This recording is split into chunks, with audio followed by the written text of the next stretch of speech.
hasta Facebook y utilizo puro WhatsApp, ¿sale? Entonces, ¿quién tiene redes sociales habidas y por haber? Ya vamos viendo más manos levantadas. Bien, en su mayoría tenemos redes sociales. En redes sociales generalmente, ¿qué es lo que hacemos? Agarramos, vemos una publicación, vemos alguna imagen, algún videillo que por ahí aparece y comenzamos a generar un cierto historial, ¿sale? ¿Quién de ustedes puede decir que el 100% de su historial, de lo que llega a ver en redes sociales, tiene que ver con cosas que ya sea de la Biblia, ya sea versículos o como comúnmente le llamamos, publicaciones cristianas, con alguna frase, con algún eslogan o versículo? Yo las raras veces que llego a abrir mis redes sociales sí me aparecen, porque pues obviamente pues es el contenido que consumo, ¿sale? Bien, ahora de todo este contenido que vamos viendo, hay algunas frases que suenan bien motivacionales, que suenan hasta como un cierto coaching espiritual, ¿sale? Les quiero leer unas frasecitas y me van a ayudar buscando el versículo. El primero que lo encuentre se pone de pie y le doy la palabra, ¿sale? Si Dios quiere, pisarás donde nadie ha pisado. Lucas 1:37.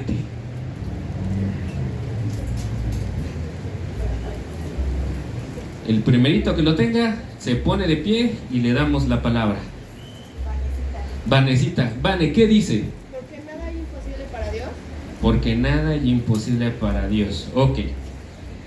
Ahora quiero que se imaginen esta frase con un fondo donde está una montaña, donde está probablemente algún escalador ahí caminando, y la frase así, con una tipografía de letra hasta como delicadita, suave, que te llama la atención, y ves el versículo y dices, sí soy. Si Dios quiere que pise aquí, porque así lo dice el versículo. El versículo dice, no hay nada imposible para Dios, pero hay que leer el contexto. El contexto que está ocurriendo en Lucas 1:37 es el anuncio del nacimiento de nuestro Señor Jesucristo. Y se lo están anunciando a María, y el ángel le está diciendo que va a concebir sin conocer a varón. A eso se refiere con que no hay imposibles para Dios.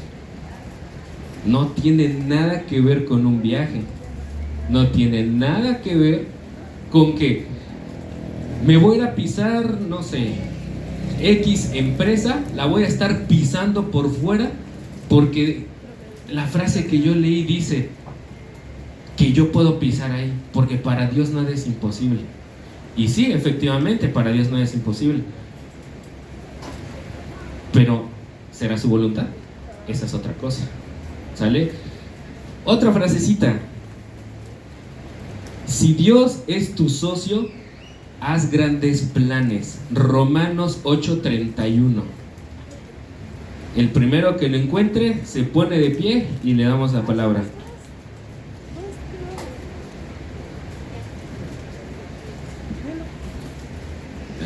¿Quién se levantó primero? Ayúdenme, iglesia, porque estaba distraído. ¿Quién se levantó? ¿Pilón? Va, pasas al siguiente, va. Échale, Pilón. ¿Qué pues diremos a esto? Si Dios es por nosotros, ¿quién contra nosotros? Ok. Hasta incluso en algunas alabanzas lo hemos cantado. Si Dios es con nosotros, ¿quién pues contra nosotros? Pero la frase dice, si Dios es tu socio, haz grandes planes. No sé si han llegado a ver en televisión un programa donde aparecen unas sillas formadas y aparecen unos inversionistas. Entra un emprendedor, les presenta un emprendimiento, valga la redundancia, y si conviene y si todo se levanta, pues el emprendedor tiene la oportunidad de decidir con qué inversionista se quiere quedar.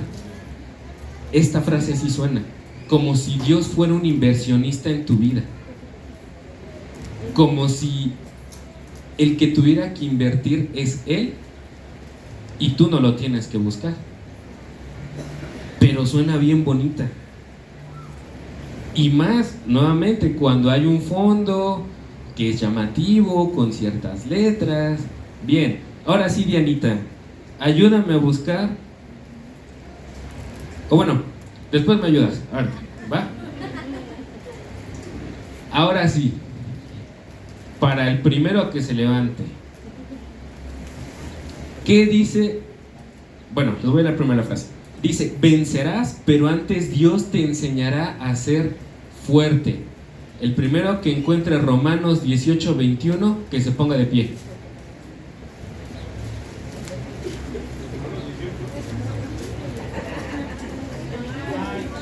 No hay, entonces ¿por qué lo buscaron? ¿Por qué se escucharon las hojitas de las Biblias? ¡Órale!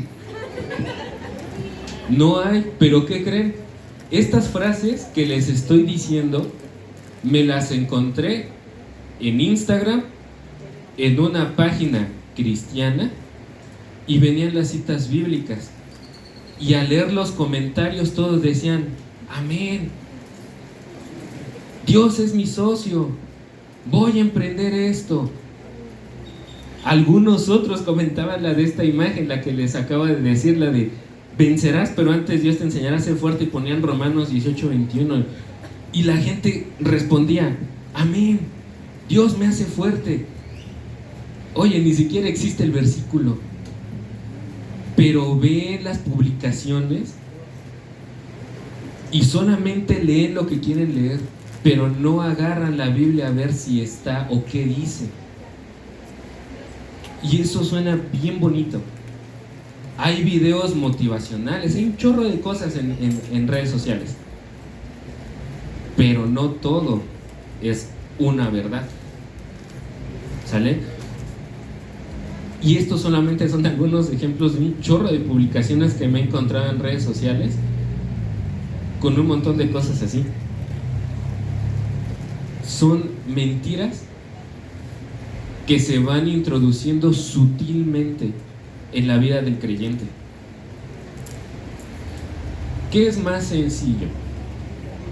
Abrir una red social y hacer scroll, o tomar tu Biblia y ponerte a leer.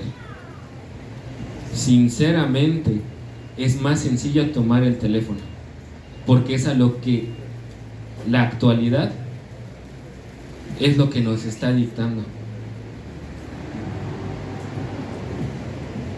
No nos vamos muy lejos. ¿Qué es más cómodo, cargar una Biblia física o cargar tu celular y descargarte la Biblia? Es mucho más fácil, mucho más sencillo. Pero ¿qué creen? La iglesia del primer siglo ni siquiera tenían Biblia. Ellos se compartían las cartas. ¿Y qué creen? Agarraban, y si por ejemplo les llegaba una carta de Pablo, por ejemplo la de Corintios, y tenían que distribuirla a otra iglesia o a otra comunidad, agarraban a alguien y me la vas a transcribir 15, 20, 30, 40 veces. Y ahí veías al brother transcribiéndola y órale a repartirla. Y en el primer siglo había persecución, entonces si de repente ahí iba la persona y lo agarraban con la carta, generalmente ¿qué es lo que pasaba? Roma los ejecutaba. Roma los mandaba a matar. Y eso pasaba. Arriesgaban sus vidas por la palabra. Y hoy en día el cristianismo se ha vuelto tan ligero, tan ligero. ¿Por qué? Porque es más sencillo hacer un scroll. Es mucho más sencillo que tomar tu Biblia, que ponerte de rodillas y buscar a Dios de manera personal. Es más sencillo adaptar una frase motivacional que escuchar la voluntad de Dios en tu vida.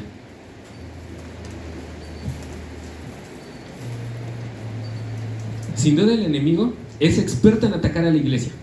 Eso le encanta. Pero no solamente la ataca desde afuera, es experto atacándola desde adentro. Imagínense, ¿quién ha visto, por ejemplo, peleas de box o de algún arte marcial? ¿Qué pasa después con los boxeadores? Terminan ensangrentados, con los ojos inflamados, porque es algo físico. Que me quiero proteger. Para los que son semiprofesionales, se ponen caretas, se ponen protección bucal. ¿Para qué? Para evitar un daño. Pero ¿qué pasa con una enfermedad? Y una enfermedad silenciosa. En México sabemos que la enfermedad silenciosa por excelencia, hipertensión arterial y diabetes. Cualquiera de las dos. Pero es más peligrosa la hipertensión. Generalmente la hipertensión da problemas físicos hasta que el problema ya está avanzado, no cuando está para prevenirse. Y pasa lo mismo cuando el enemigo ataca a la iglesia desde adentro. Generalmente, si es una iglesia que es ligera, la iglesia se da cuenta hasta que el daño ya es un daño de muerte. Cuando ya el daño empieza a tener estragos entre los hermanos. Porque la chamba de la iglesia no es solamente venir a reunirse. La chamba de la iglesia es que hacer la voluntad del Padre, estar orando, estarnos visitando unos a otros, estarnos al pendiente unos a otros. Esa es la chamba de la iglesia, y a veces es lo que menos hacemos.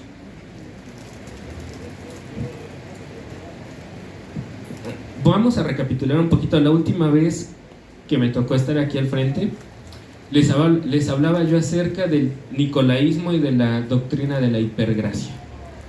¿Qué es la hipergracia? Que todos mis pecados pasados, presentes y futuros ya están perdonados, por lo tanto tengo licencia para pecar a diestra y a siniestra, como a mí se me antoje, porque por gracia soy salvo. Eso es lo que dice la doctrina de la hipergracia. ¿Sale? Doctrina que viene desde los nicolaitas. Bien, esta mañana vamos a tocar algunas doctrinas que se presentaron en una de las iglesias del primer siglo. Acompáñenme, hermanos, a la carta a los Colosenses, capítulo 2, versículo 8.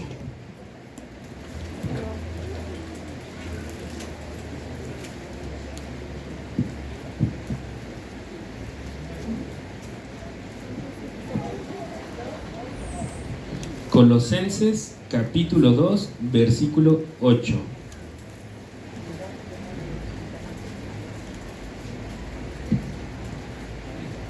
Amén.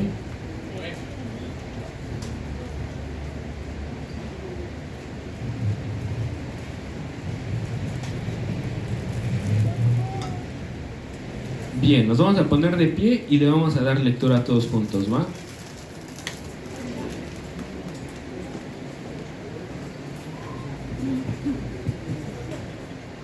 Bien. 1, 2, 3. Mirad que nadie os engañe por medio de filosofías y huecas sutilezas, según las tradiciones de los hombres, conforme a los rudimentos del mundo y no según Cristo. Siguiente. Porque en él habita corporalmente toda la plenitud de la deidad, y vosotros estáis completos en él, que es la cabeza de todo principado y potestad. Hasta ahí. Ya se pueden sentar.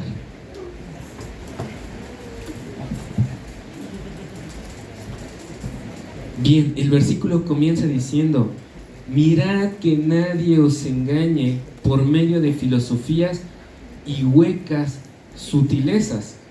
La palabra filosofía, literalmente hablando, significa pensamiento. Sin rebuscarle tanto, significa pensamiento, pensar. ¿Sale? Entonces, el apóstol Pablo les está diciendo a la iglesia de Colosas que nadie los engañe por medio de pensamientos y huecas sutilezas. Les voy a dar algunos datos de la iglesia de Colosas.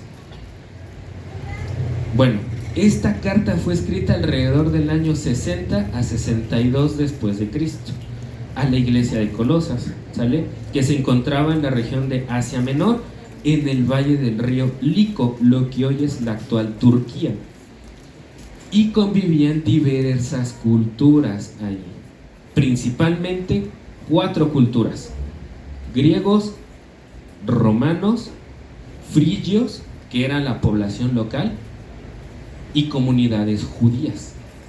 Esas eran las 4 culturas que convergían en la parte de la ciudad de Colosas, ¿sale?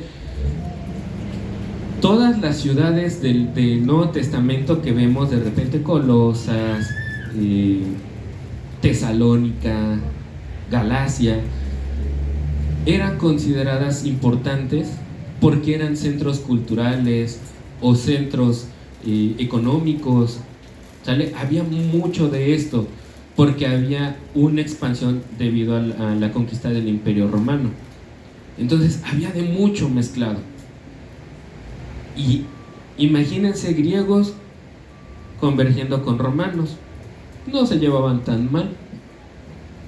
Ambos tienen un chorro de dioses. No recuerdo con exactitud cuántos, pero si no mal recuerdo, los romanos tenían alrededor de 3.000 o más de 3.000 deidades, si no mal me acuerdo, ¿vale? La verdad no me acuerdo con seguridad, pero tenían bastantes deidades.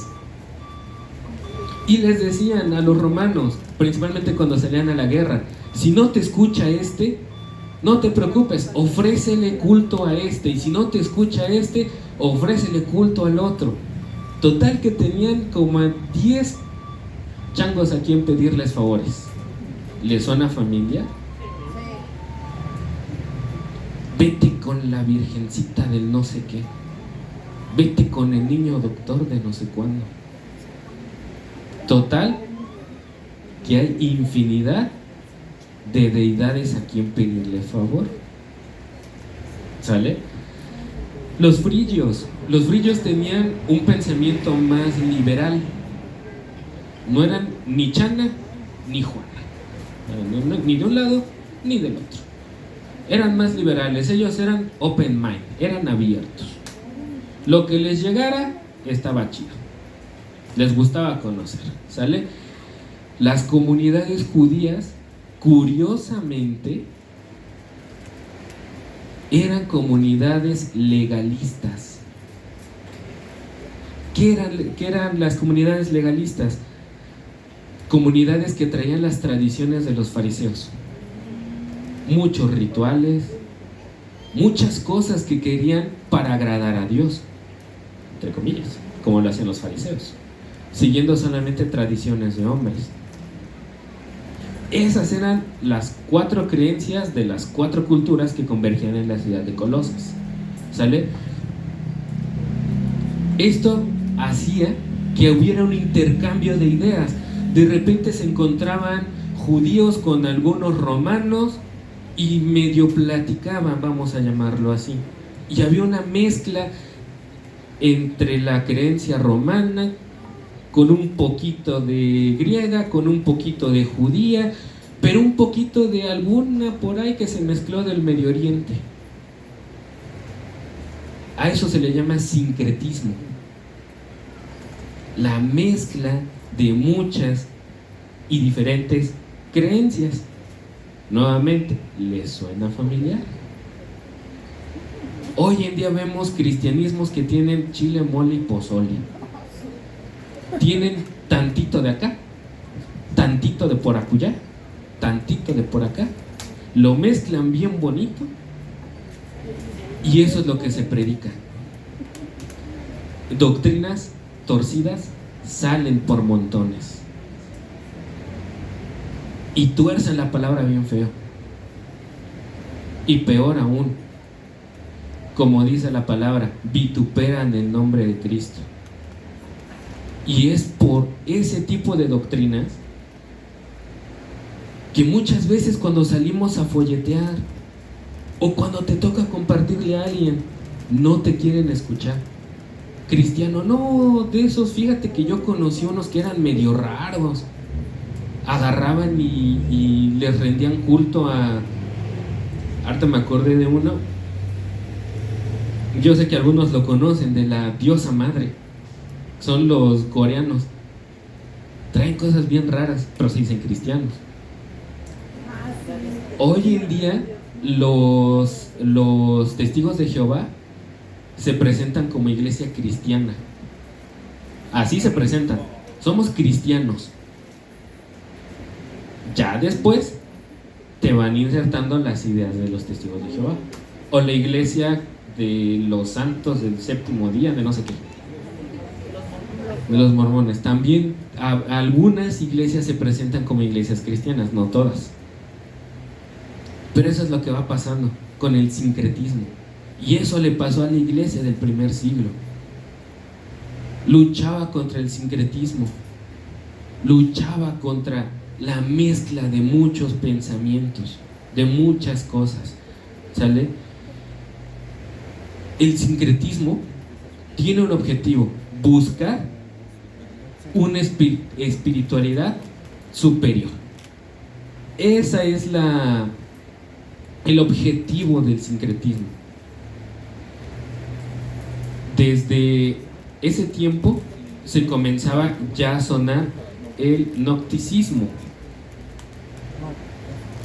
que son experiencias espirituales, extracorporales, ver visiones, encontrar la plenitud en ti. Eso es lo que te venden, que tú eres Dios y que Dios habita en ti, dentro de ti. Esa es la idea que te venden. Ya también sonaba en esos tiempos, ¿sale? Nada más que en la ciudad de Colosas llegó años mucho más tarde, ¿sale? Junto con otra corriente de las cuales les voy a hablar un poquito más adelante. Pablo, cuando les escribe la carta a los colosenses, los insta a que no se dejen llevar por esto. Y el mismo versículo nos dice: mirad que nadie os engañe por medio de filosofías y huecas sutilezas. Siguiente: según las tradiciones de los hombres. Porque también hacían rituales. Hay una que se llama ascetismo. Y no me acuerdo dónde, no está Josué, pero no me acuerdo cómo se llama bueno, ahí está el hermano David. La raíz o la subdivisión de la iglesia católica, que se flagelan, que se pegan todo el tiempo. No me acuerdo cómo se llama, la verdad. ¿Cómo? ¿Los monjes?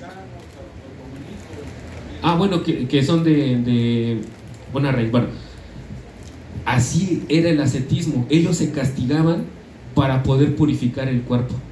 Se pegaban, se sometían a ayunos intensos, pero sin ningún tipo de objetivo. Lo hacían solamente porque querían ser más puros, y la manera para ellos de ser más puros era matándose de hambre, porque así, según ellos, alcanzaban una espiritualidad superior. Nada que ver, ¿sale? Entonces, les voy a hablar de algunas filosofías que estaban en ese tiempo y que la iglesia de Colosas tenía presente y con la que batallaban en la misma iglesia. Primera, la filosofía humana o la filosofía humanista. ¿Qué es esta filosofía? Esta corriente enseñaba que la sabiduría secreta o ciertos conocimientos especiales podrían acercarte a Dios, es decir, que completamente todo apuntaba al hombre como el centro de todo. Lo que tú experimentaras era la parte proporcional de lo que podías experimentar de Dios. Buscar conocimientos secretos. Recordemos que también en aquellos tiempos en Grecia se estaban dando muchos descubrimientos matemáticos, astronómicos, de medicina. Entonces todo esto le metían un cierto secretismo. ¿Quieres tener mayor espiritualidad? Vente de este lado, yo te enseño cómo. Y de esa manera lo hacían. Había también judaísmo legalista. Ya sabemos, son prácticas que ellos hacían con tal de llegar a Dios, pero eran puros rituales, ¿sale? Dejaban de lado a Cristo, solamente seguían con la Torah, como los fariseos. Había también misticismo, y es aquí donde se combina con la filosofía humana. Esto es buscar experiencias espirituales con el objetivo de experimentar algo especial. Estuve investigando acerca de una iglesia, no voy a mencionar el nombre, pero esta iglesia en Estados Unidos, a sus congregantes cuando entran, les dan de tomar un liquidito y les dicen que es una bebida espiritual que Dios se las mandó para que puedan experimentar a Dios cuando entren a la iglesia. Imagínate. Seguramente algún tipo de narcótico debe de tener. ¿Por qué? Porque las personas dicen que sí, cuando entran experimentan cosas bien raras, que ven ángeles descender del cielo, que ven cómo demonios salen huyendo. O sea, ven barbaridad y media. Algunos hasta han comentado que han visto, dejen de que hayan visto a Cristo, que han visto al Padre, y que el Padre les dice: tienes que ir y levantar un negocio. Nada que ver, pero pasa. Suena bien chistoso, nos da mucha risa, pero es una realidad. El estoicismo afirma que la virtud es el bien supremo.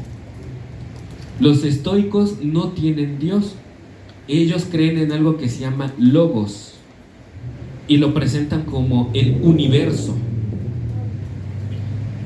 Y ellos dicen que el universo es el arquitecto de todo, que es mediante este logos, este conocimiento, que se puede llegar a una plenitud, que no necesitan de excesos corporales, es decir, gustos físicos, y que con eso pueden llegar a ser total y completamente espirituales. Suena medio raro, pero ya cuando uno va investigando más acerca del estoicismo y cómo se ven los estoicos, más o menos, para no entrar en tantos detalles, recuerdan a Juan el Bautista. ¿Y cuál es la descripción de Juan el Bautista? Que vivía en el desierto, que tenía piel de camello, que comía langostas y miel silvestre. Bueno, así es como los estoicos se pintan. De hecho, toman los estoicos en consideración a Juan el Bautista y a Pablo como estoicos de renombre. Ellos los toman como grandes predicadores del estoicismo, que nada tiene que ver, pero ellos lo afirman que sí. No sé quién conozca a Marco Aurelio o ha escuchado de Marco Aurelio. Fue un César, exactamente. Él era estoico y se encargó de esparcir el estoicismo. ¿Sale? Por último, los epicúreos. Me cuesta trabajo en ponerle el acento. Epicúreos. El epicurismo nació exactamente igual, a la par que el estoicismo. Nacieron alrededor de 3 siglos antes del nacimiento de nuestro Señor Jesucristo, aproximadamente, ¿sale? Los epicúreos dicen que necesitan buscar la felicidad, que ese es el propósito de su vida, buscar la felicidad, pero a través de ¿qué? De la moderación. Ellos no se permiten excederse en sus placeres corporales, que es a través de la amistad. Ellos tienen la amistad como una de sus bases. ¿Quieres ser un epicúreo? Tienes que ser amiguero. Tiene que haber conocimiento, tienes que ser una persona, si no culta, pero sí con conocimiento, ¿sale? Y paz interior. Debes de estar completamente pleno en esto, contar con una paz interior y alejarte de riquezas, alejarte de placeres excesivos de la carne. Esos son los epicúreos. Bueno, de todas estas, de todo esto viene la iglesia de Colosas. Con esto batallaban nuestros hermanos de la iglesia de Colosas. Y no solamente ellos. Hoy en día la iglesia en la actualidad batalla con esto. Y dirán, pues sí, yo he escuchado de algunas otras doctrinas. Sí, pero el estoicismo, el epicurismo y la filosofía humanista siguen presentes en el cristianismo. Se han ido adaptando a través de los años, lo han ido maquillando de tal manera que ya no se ve como un total estoicismo, ya no se ve como un total epicurismo, ya no se ve como una total filosofía humanista, y se sigue batallando con ellos hoy en día. ¿Y cómo se ve un cristiano estoico entonces? Un cristiano estoico se ve en la relación que tiene con el Señor.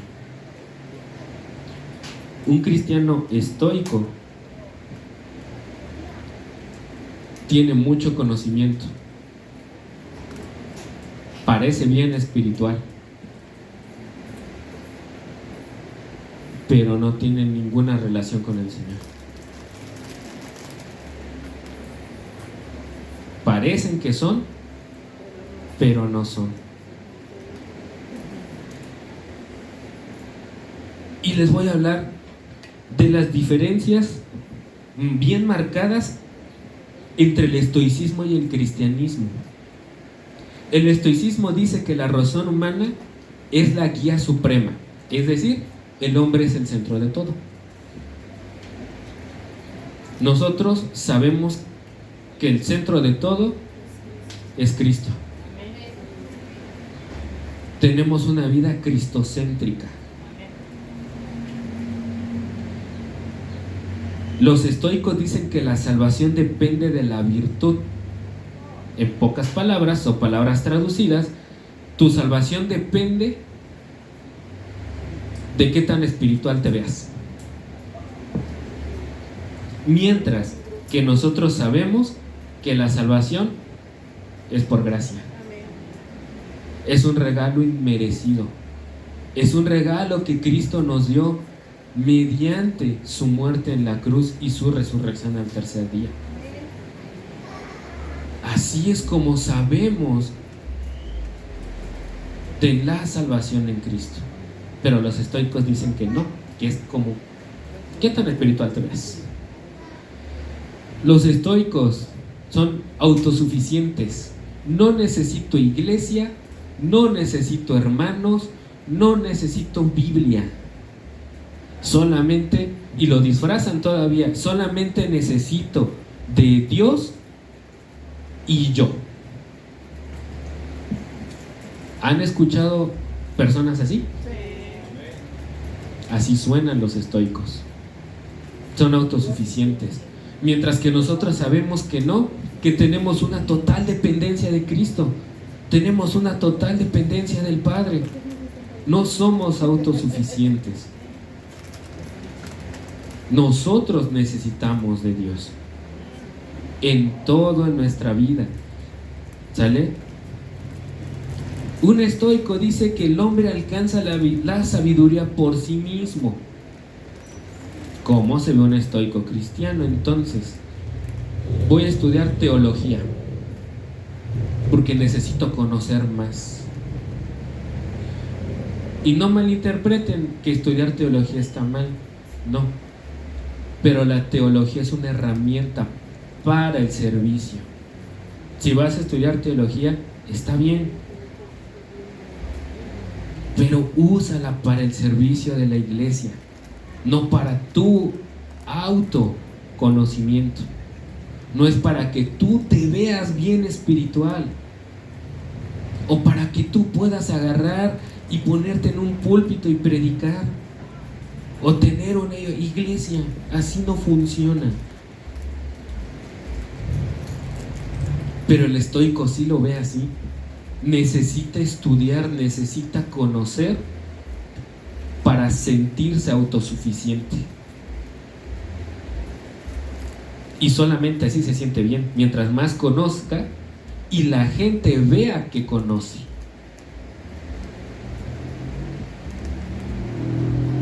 Por último, los estoicos dicen que aceptan el destino. ¿Qué significa esto? Que a ellos no les importa cómo vaya a terminar su vida o a dónde vaya su vida después de la muerte, siempre y cuando hayan sido plenos y hayan alcanzado la paz interior aquí en la tierra. Para ellos eso les importa. La vida en Cristo. Confiamos en que tenemos una vida eterna. ¿Y que dónde estaremos después de nuestra muerte? Primeramente Dios, en el reino de los cielos. A eso aspiramos. No aspiramos a ser plenos, nada más aquí. Sabemos que en el mundo tendremos aflicciones. Eso está bien marcado. Y aquí entra el epicurismo, el cual se combina con el estoicismo.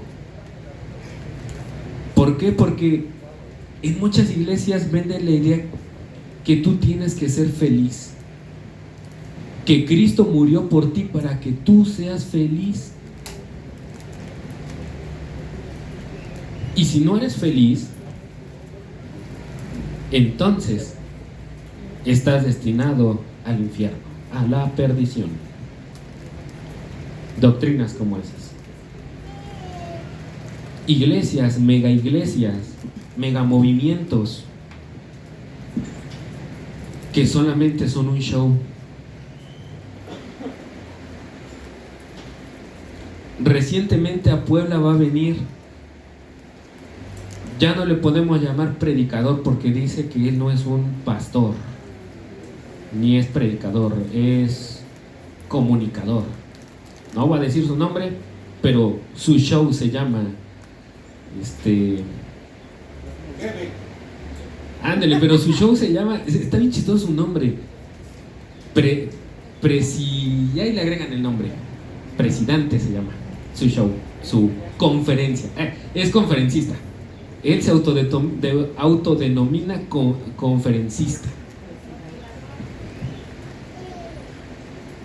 Y predicadores como esos hay un chorro, y te puedes poner a ver sus predicaciones y parecen que están bien, parece que están derechitas, parece. Hermanos, todo lo que escuchemos, veamos en redes sociales, fíltrenlo primero por la palabra. No hay otro filtro. Si lo quieres filtrar por tu propio pensamiento o por lo que tú sientas, eres un cristiano emocional. ¿Por qué? Porque es lo que yo siento. Esta predicación, me pegó, sentí bonito, me llenó. Y como sentí bonito, me siento bien ese día, estoy bien pleno. Al otro día todavía siento parte de la anestesia. Llega el martes, miércoles y ya me siento apachurrado otra vez. Porque solamente era una emoción. Venir y escuchar una predicación, hermano, solamente es la cerecita del pastel. Pero el pastel completo es tu relación con el Señor, día tras día. Y el pastel no se prepara solo. El pastel no nace de la nada. El pastel se prepara. Hay ingredientes, se debe de seguir un proceso. Yo no sé hornear, pero sé que aquí hay muchas hermanas que saben hornear. ¿Qué pasa si le echas un poquito más de Royal a un pastel? Se abre. ¿Y si le echo un poquito más de levadura? ¿Y qué tal si le me paso de sal? Queda salado. Queda medio saladito. ¿O qué pasa si no batí bien la mezcla? ¿Y si no lo dejé reposar? Está bien chido comerse el pastelito, pero hacerlo ya es otra cosa. Pasa lo mismo. Está bien bonito venir a la iglesia, hermanos, pero venir a una congregación es solamente el resultado de tu relación diaria con el Señor. No es nada más que el resultado. Los que han tomado avivamiento conmigo, siempre les hago esta pregunta: ¿qué tiene que impactar más? ¿La iglesia a la familia o la familia a la iglesia? La iglesia a la familia. ¿Quién levantó la mano por iglesia? La iglesia a la familia. Ahora, ¿quién levanta la mano porque tiene que impactar la familia a la iglesia? Exactamente. La iglesia somos nosotros. Nosotros somos el cuerpo de Cristo. Por lo tanto, nuestra familia es la que impacta a la iglesia. Entonces, el resultado de mi relación con el Señor hace eso. Que pueda encontrar plenitud, gozo con mis hermanos, con el resto del cuerpo. No está mal si vengo achicopalado, vengo con la pila baja. No está mal, porque puedo venir a encontrar con mi familia un consuelo. Que me abracen, que oren por mí. O si estoy pasando por alguna necesidad, que me puedan visitar. No, eso no está mal. Es parte de la iglesia. Pero si mi relación con Dios depende de cómo me siento, ahí ya cambia la cosa. Porque seamos sinceros, hay días en los que nos sentimos bien bajoneados y no queremos venir a la iglesia. O hay días bien bajoneados los cuales no quieres leer tu Biblia, no quieres orar. Pero ahí está la medicina. Ahí está el mejor médico que te puede escuchar. Siempre y cuando lo busques de todo corazón.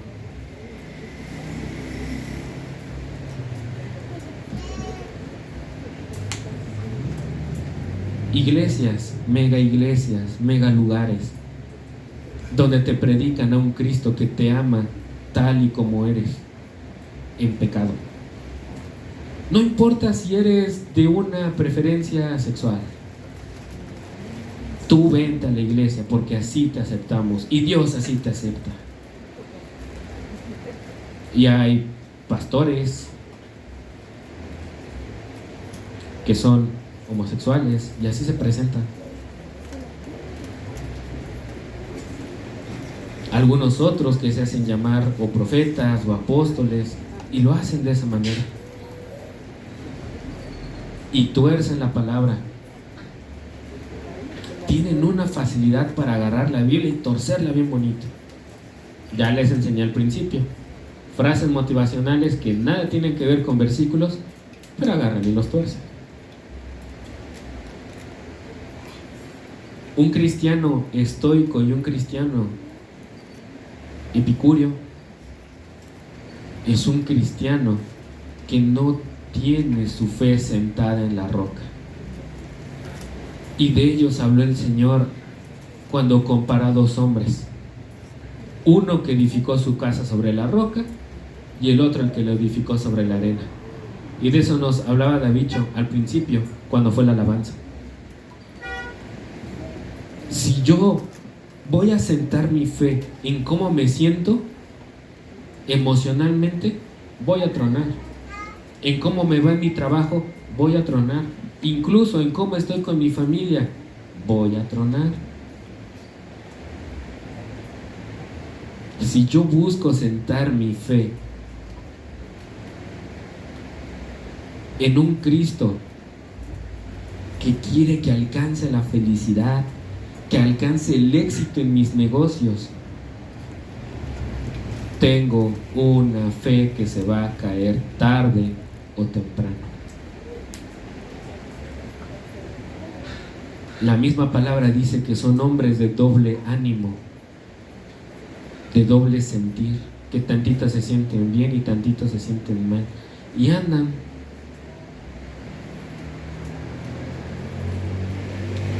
Generalmente son cristianos que andan volando a través de las iglesias. Tantito me siento bien en esta, ya no me gustó, ahora voy con otros. Tantito aquí, no sé, tocan alabanzas en género reggae, no sé, cosas así, bien caribeñas. Qué chido, se siente chido. Ya no me gustó, ahora voy para allá. Son inconstantes en todos sus caminos, dice la palabra. Bien inconstantes. Pero el Señor nos manda ¿a dónde sentar nuestra fe? En la roca. ¿Y quién es la roca? Cristo. En el versículo 9 dice: porque en Él habita corporalmente toda la plenitud de la deidad. Es decir, en Él encontramos todo, en Cristo Jesús. Versículo 10: y vosotros estáis completos en Él, que es la cabeza de todo principado y potestad. ¿En quién estoy completo? En Cristo. En Él estoy completo. Y no, hermano, lastimosamente no veniste a ser feliz. No veniste a ser un ser de luz. No veniste a ser un ser de buenas vibras. No veniste a eso. Cristo no se entregó por ti por buenas vibras. No se entregó por ti para que seas un ser de luz. Se entregó por ti para librarte de tu pecado, de la condena del pecado. Para eso se entregó en la cruz. Para eso derramó su sangre.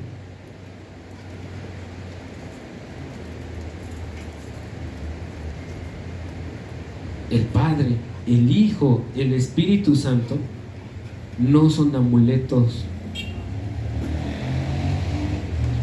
No es que si yo agarro mi Biblia y me la llevo a todos lados y lo abro en el Salmo 23, en el Salmo 91, nada me va a pasar. No. En el mundo tendréis aflicciones, pero confiad, yo he vencido al mundo. Pero ¿qué si nos invita el Señor a hacer, o a tener, más bien dicho, gozo? Nos invita a gozarnos en medio de las aflicciones. Y Pablo es un ejemplo. Pablo se gozaba en las aflicciones. Lo veíamos la semana pasada. Pablo estaba en la cárcel cantando himnos. Y a veces nosotros, con un problemita que nos pasa en el trabajo, en la escuela, en la casa, agarras y te pones a escuchar las canciones más depresivas que te conoces. Y sí, yo fui de esos. Yo también escuchaba canciones bien depresivas. Para los de mi generación o más arriba, no sé si conozcan a un rapero que se llamaba Porta. ¿Entendieron la referencia? Pues de esa se escuchaba.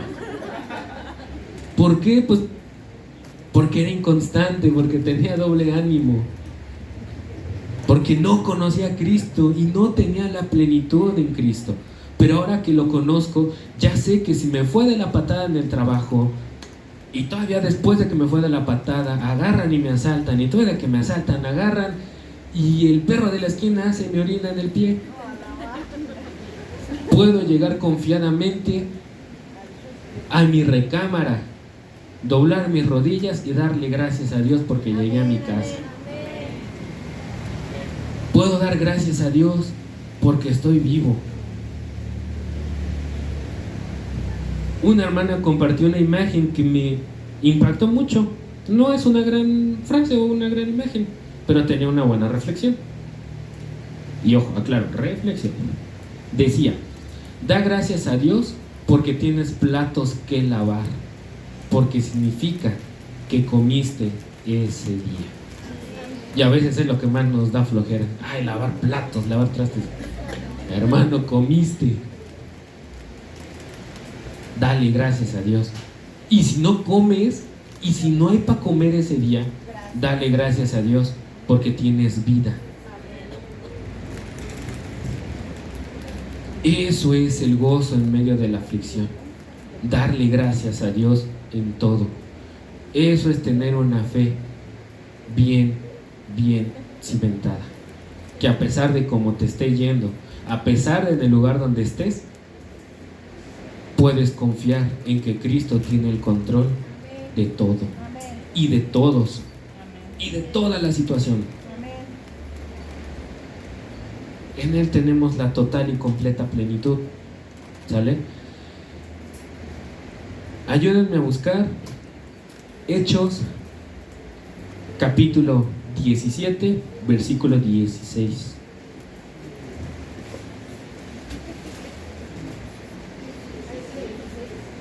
Hechos capítulo 17, versículo 16.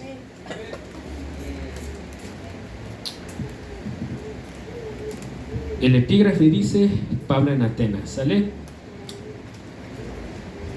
Les voy a leer versículo 16 hasta el 19. ¿Sale? Dice: mientras Pablo los esperaba en Atenas, su espíritu se enardecía viendo la ciudad entregada a la idolatría.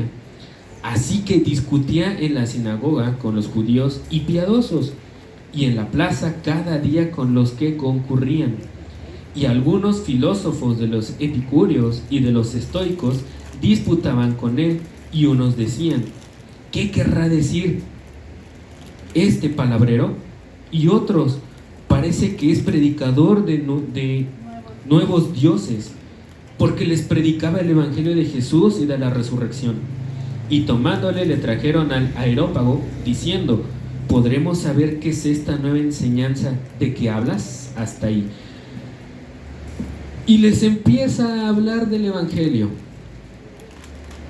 Y dice aquí la palabra que tenía un gran aforo, porque tenían cosquilla de escuchar algo nuevo.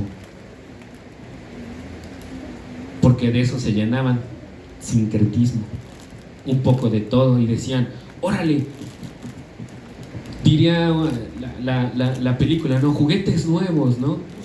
Doctrina nueva, y agarraban y empezaban a escuchar lo que decía Pablo. Casi finalizando, en el 32 dice: pero cuando oyeron lo de la resurrección de los muertos, unos se burlaban y otros decían: ya te oiremos acerca de esto otra vez.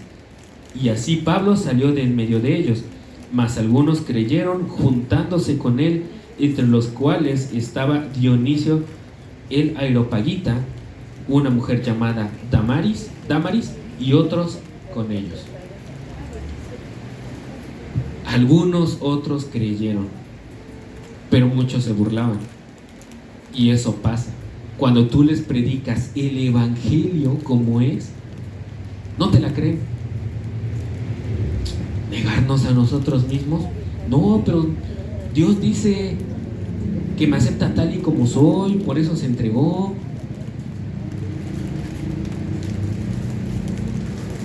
Se burlan. Y aún los que no conocen también se burlan. Ah, los aleluyos. Ah, los cristianos. Y he escuchado infinidad de veces cómo se burlan. Y me da tristeza. No por mí, por ellos, porque son almas perdidas. Almas que no conocen al Señor y que hablan desde una ignorancia. Pero hermanos, para poder ir y predicarles, tengo que estar firme, no tengo que ser inconstante, no tengo que ser de doble ánimo. Porque si no, yo les voy a predicar del Evangelio, me van a predicar de otra cosa y al ratito ya saqué una secta nueva. Como los creo que están en Argentina, los que tienen a un monstruo de espagueti como deidad. O los maradonistas, que tienen a Maradona como su Dios y tienen sus 10 mandamientos maradonistas. Así sale. Por eso seamos firmes y conozcamos de qué estamos hablando. Hermanos, agarren su Biblia y pónganse a leerla. Dejemos a un lado el teléfono, apaguémoslo. Si no lo puedes apagar, bueno, ponle en modo silencio. No lo puedes poner en modo silencio porque aún así te distraes. Déjalo en otro cuarto, déjalo lo más lejos que puedas de ti y vete a pasar tiempo con el Señor. No te distraigas. La gente necesita afuera del Señor y nosotros muchas veces estamos distraídos adentro, en nuestra comodidad. Estamos distraídos viendo imágenes motivacionales, videos motivacionales. Ah, sí soy, está hablando acerca de la tristeza. Ah, sí soy, está hablando del trabajo. Ah, sí soy. En lugar de ir y predicar del Evangelio. Estas últimas semanas hemos tenido la oportunidad de poder ir a folletear. ¿A cuántos han rechazado? ¿A cuántos les han dicho, no, gracias? Ahorita no, joven. Y como decía Manolo una vez, vas y te les acercas a los carros y tienen una cara de amargados que te dan ganas de decirle, carnal, léelo, te hace falta, en serio. Pero no lo hacen. Prefieren seguir viviendo en una comodidad y la iglesia prefiere seguir viviendo en otra comodidad, adentro, oculta, siendo inconstante. La iglesia de Colosas fue una iglesia que permaneció y batalló con esto. Y no solamente la iglesia de Colosas, todas las iglesias batallaban con bastantes cosas. Basta leer las cartas a cada una de las iglesias, Corinto, Galacia, Tesalónica, y más o menos empieza a investigar un poquito y te vas a dar cuenta de todas las problemáticas que pasaban, y son prácticamente las mismas problemáticas que hoy en día pasamos. Los problemas siguen exactamente igual. Lo único que cambia es el tiempo, y también lo que lastimosamente cambió es la actitud de la iglesia. Antes las iglesias permanecían unidos y estudiaban. Ahora las iglesias prefieren el show. Hay iglesias donde se fijan más en el edificio, que si hay bancas cómodas, que si hay un buen proyector, que si el de la alabanza canta bien, o es más, que si los de la alabanza son los guapos, que si el predicador es guapo, se viste a la moda. Se fijan en eso. Y de la doctrina, bien, gracias. Y un ejemplo viene en la Biblia. Ahí mismo, en la carta a los Hechos, vámonos ahora al versículo 10, que es un poquito antes de donde empezamos a leer.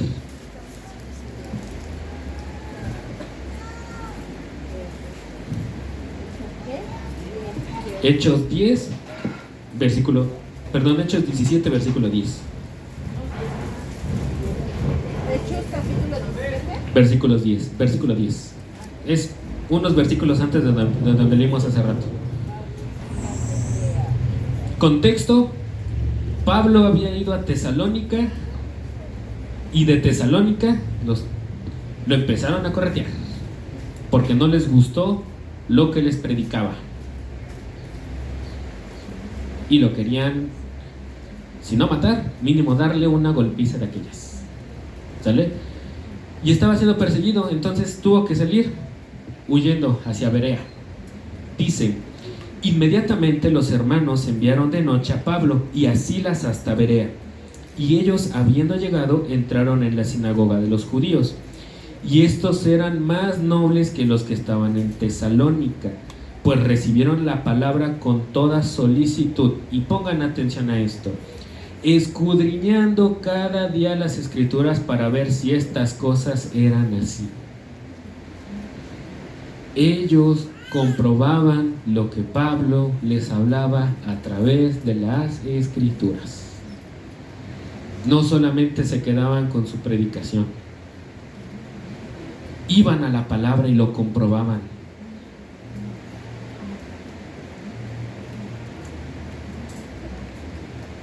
Mientras que los de Tesalónica nada más escucharon la predicación y empezaron a corretear a Pablo. Hermanos, nuevamente tomen su Biblia, no la dejen a un lado, no la abran nada más el domingo, no la abran nada más cuando hay eventos, úsenla. La Biblia está para usarse, no está de adorno. La palabra de Dios es eso, la palabra de Dios. Vidas se entregaron, y la principal, la vida de nuestro Señor Jesucristo, para que la tengamos aquí. Es la historia de la humanidad, es la historia de cómo Dios amó al mundo y dio a su Hijo. Es la historia en la cual Jesús se entregó en la cruz por ti y por mí. No es un cuento, no es un libro cualquiera, es un libro verídico. Úsenlo. Y aún, hermanos, aquí mismo en esta iglesia, si ya escuchaste al hermano predicar, amén, pero agarra tu Biblia y si hiciste anotaciones, pues ponte a investigar a ver de qué más. Si tienes duda, pregunta. No está mal tener dudas, pero no te quedes así solamente. Ponte en acción, hermano.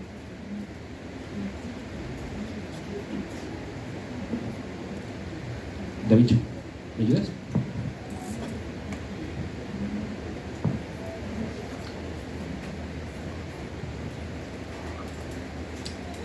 Hermanos, el Señor no está peleado con que pensemos. No está peleado con eso. Pero es muy distinto cuando dejamos a Cristo de lado. Cuando mis pensamientos se convierten solamente en lo que yo creo que pueda estar bien, en lo que yo pienso que pueda estar bien. Cuando encuentro una autosuficiencia en mí, le estoy diciendo al Señor: hazte a un lado, no te necesito.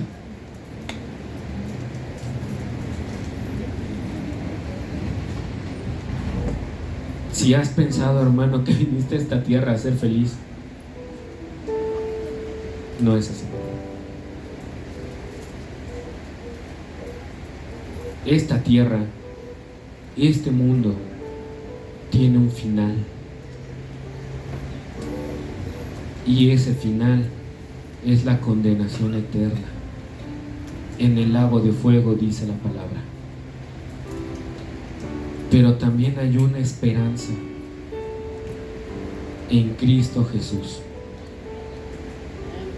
en el cual encontramos la plenitud, el gozo, el cual dio su vida por ti, por mí, para que tú y yo estemos aquí.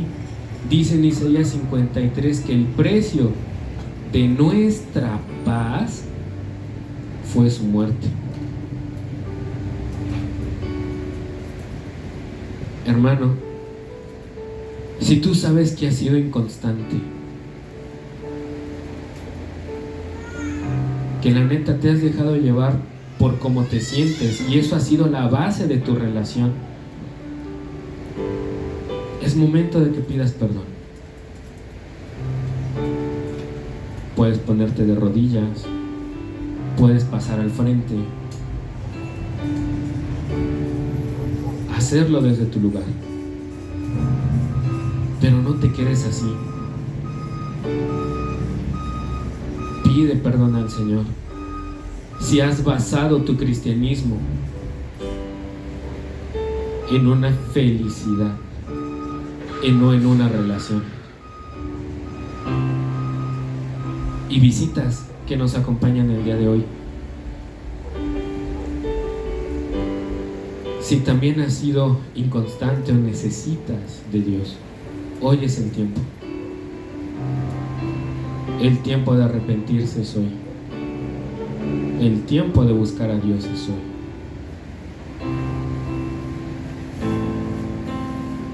Si no hemos usado la palabra con sabiduría,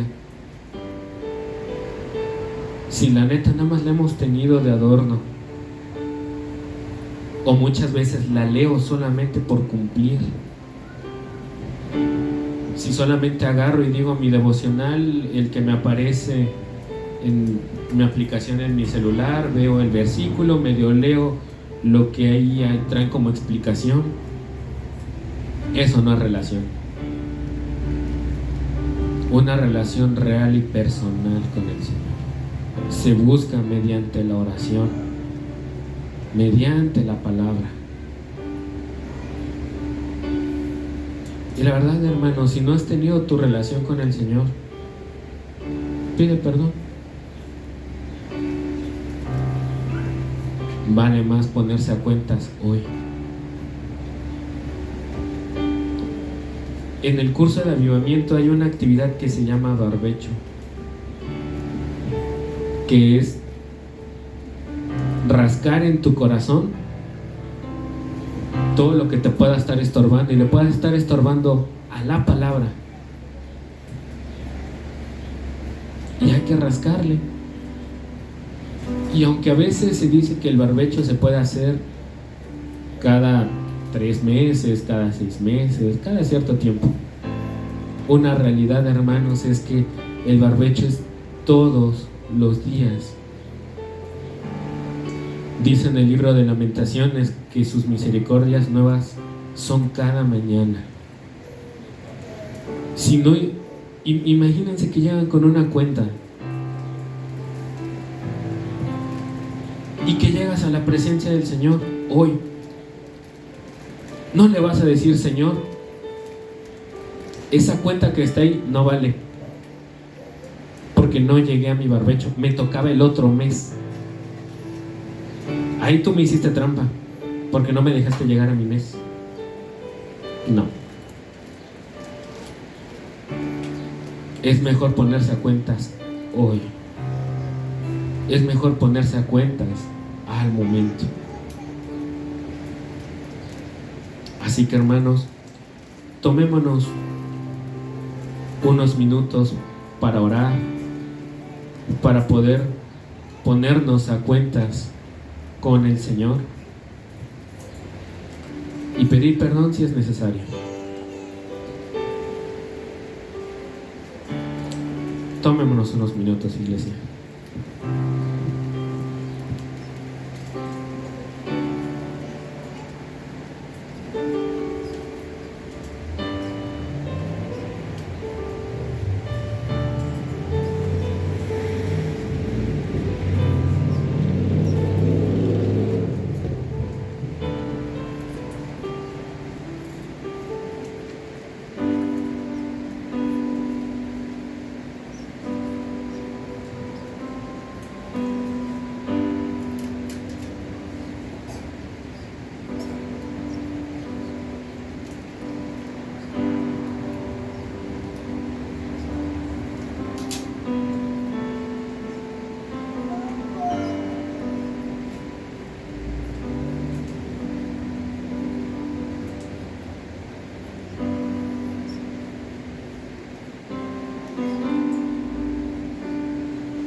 Señor Jesús, amado Padre Celestial,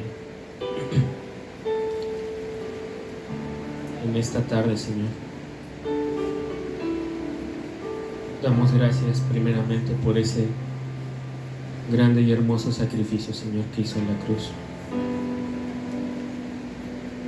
Señor, ese tan grande acto de amor que tuvo para con nosotros. Señor, perdone, Señor, nuestra inconstancia. Señor, perdone si hemos, Señor, buscado un cristianismo emocional, Señor, que depende solamente, Señor, del cómo me siento o del cómo estoy.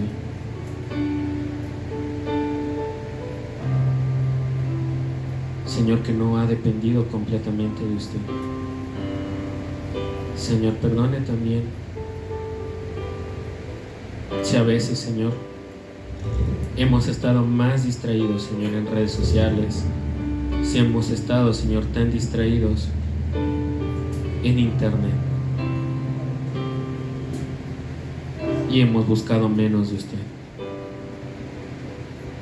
Hemos desatendido la palabra, Señor. Pedimos perdón, Señor. Y amado Padre, rogamos, Señor, por su iglesia, por esta su iglesia, Señor, que le anhelamos, Señor, ver, y anhelamos, Señor, pronta su venida. Señor,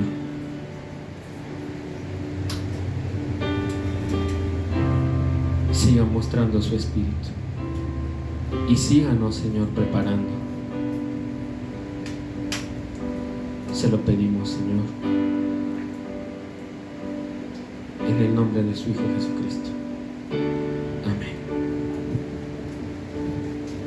Bien, hermanos, pues estamos despedidos. Recuerden las sillas ponerlas del lado derecho, sería su lado izquierdo. Y recuerden que también hay venta de tostadas allá atrásito en la cocina, ¿sale? Las visitas, recuerden que tienen cortesía, ya nada más pasen y digan, soy cortesía, ¿sale? Que Dios les bendiga, hermanos.